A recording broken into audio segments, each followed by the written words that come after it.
Hey there, and welcome to The Explainer. So today we're diving into a really big question in psychology.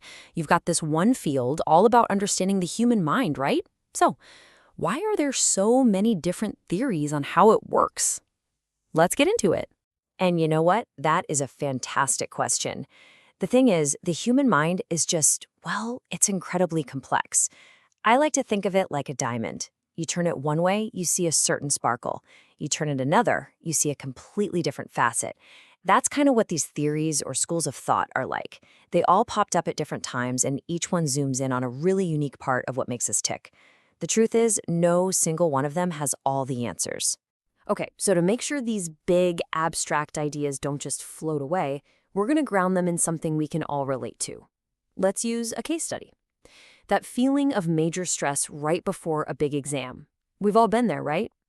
We're going to look at that one feeling through 5 totally different psychological lenses, and you'll see just how different their takes can be. All right, first up, behaviorism. A behaviorist, someone like the famous B.F. Skinner, really isn't interested in your feelings or your deep, dark thoughts. Nope. They care about one thing, what they can see and measure. So from their point of view, your exam stress is pretty simple. It's a learned response, something you were conditioned to feel. Maybe you bummed a test a few years ago, and now just seeing an exam paper is enough to trigger that wave of anxiety. Simple cause and effect. And get this quote from the founder of behaviorism, John B. Watson, really shows you how radical this idea was at the time. He's basically saying, hey, give me some babies and I can turn them into whatever I want. It was a total rejection of internal feelings, putting all the focus on the power of the environment. Pretty wild, right? Okay, now let's do a complete 180. We're going to pivot to a totally different and frankly clashing perspective. Psychoanalysis. Someone like Sigmund Freud would hear the behaviorist argument and say, whoa, hold on, you're missing the entire story here. He'd suggest that your exam stress isn't just some simple learned response. Oh no, it's a symptom, a sign of a much deeper unconscious conflict, probably starting way back in your childhood. And this is where Freud's big revolutionary idea comes in, the talking cure. He believed that if you just talked about your problems, your dreams, your past, you could bring all those hidden unconscious fears out into the light. So for our stressed out student, that knot in their stomach, a psychoanalyst would say that's probably some old buried fear of not being good enough, finally bubbling up to the surface under all that pressure. So right there, you've got the setup for this huge clash of ideas. I love this phrase. Some have called it a sweet struggle. On one side, you have the behaviorists, basically saying, if I can't see it and measure it, it's not real science. And on the other side, you've got the psychoanalysts saying, the most important parts of who you are the very things you can't see. Let's just put them side by side for a second. Look at the core focus, right? Psychoanalysis is all about looking inward, the unconscious mind, the past. Behaviorism looks outward, what you do, your environment. So when it comes to our exam stress, one says the cause is a deep, hidden conflict about your self-worth. The other says it's just a simple learned response. I mean, you couldn't get 2 more different explanations for the exact same feeling. But wait, there's more. The debate did not stop there. As psychology kept growing, new ways of thinking popped up, adding even more layers to the puzzle. So now, let's bring in 3 more heavy hitters: the cognitive, the humanistic, and the biological perspectives. So this brings us to the cognitive school. Cognitive is just a fancy word for thinking. A cognitive psychologist would look at our stressed student and zoom right in on their thoughts. They'd say, listen, the exam isn't the problem. The way you're thinking about the exam is the problem.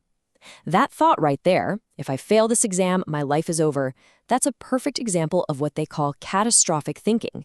And for them, that thought is what's creating the anxiety. All right, next up is the humanistic school. This is people like Carl Rogers and Abraham Maslow, and they would ask a completely different kind of question. They'd be wondering, is this exam getting in the way of you becoming, well, you? Is this stress really about the exam, or is it about the pressure to succeed, blocking your own personal growth, your path to being your authentic self? It's all about reaching your full potential, or what they called self-actualization. And last but not least, we have the biological perspective. This one gets right down to the nuts and bolts, the physical machine that is your brain and body. From this point of view, exam stress is a physical event, period. It's about your brain chemistry, things like serotonin and norepinephrine. It could be about your genes. It's definitely about that fight-or-flight response kicking in and that flood of the stress hormone cortisol. For this perspective, the cause is 100% physical. Okay, so we've got 5 totally different explanations for the same problem. So who's right? Well, here's the big reveal. They all might be. The way modern psychology looks at it, these aren't competing theories trying to knock each other out. They're more like different pieces of the same giant, complicated puzzle. Each one gives us a valuable clue about what's really going on. Let's just recap real quick. For that one feeling of exam stress, we have 5 possible causes. It could be a learned response. It could be a hidden conflict about your self-worth. It could be your own catastrophic thinking. Maybe it's a roadblock to your personal growth. Or maybe it's just a straight-up biological reaction. See?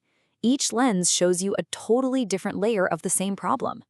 And actually, this diversity is what makes modern psychology so powerful.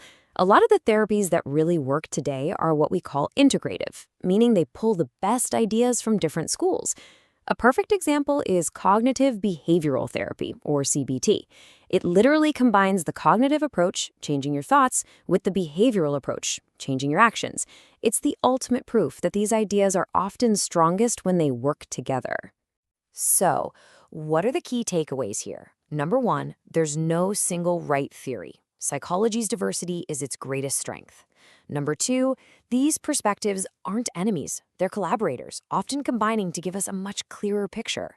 And maybe most importantly for you, knowing about these different lenses gives you a brand new toolkit for understanding yourself and why people do the things they do.